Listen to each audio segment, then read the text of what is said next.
সিরিয়ার সাবেক president Bashar আল আসাদ দেশ ছেড়ে যাওয়ার 1 বছর পর নতুন প্রেসিডেন্ট মোহাম্মদ শারা দায়িত্ব নিয়েছেন।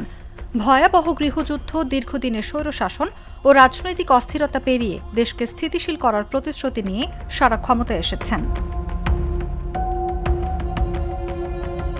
দামেস্কে এখন বার, রেস্তোরাঁ খোলা আছে। নারীদের পোশাক বা চলাফেরায় নতুন কোনো বিধি নিষেধ জারি হয়নি। এসব কারণে শারাকে অনেকেই বাস্তববাদী নেতা হিসেবে দেখছেন।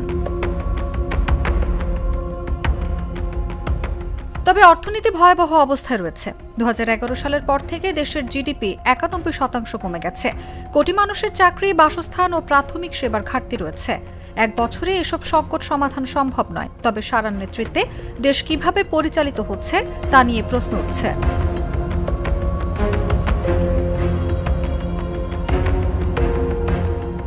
সমালোচকদের মতে তিনি ধ্বংসপ্রাপ্ত রাষ্ট্রযন্ত্র পুনর্গঠনের পরিবর্তে নতুন সমান্তরাল কাঠামো তৈরি করছেন।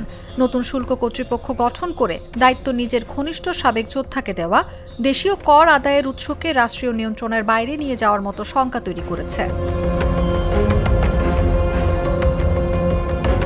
সংখ্যালঘু সম্প্রদায়ের নিরাপত্তা ও অন্তর্ভুক্তি বিষয়ে শারা পর্যাপ্ত উদ্যোগ নিচ্ছেন না বলে অভিযোগ আছে। আলাউইত ও দ্রুজ সম্প্রদায়ের উপর চলতি বছরের হামলার ঘটনায় তিনি নিন্দা জানিয়েছেন। তবুও সংখ্যালঘুরা শঙ্কিত। ক্ষমতার ঘনিষ্ঠ পরিসরও সীমিত, যেখানে মূল সিদ্ধান্ত কিছু আত্মীয় ও বিশ্বস্ত কর্মকর্তাদের মধ্যেই কেন্দ্রীভূত।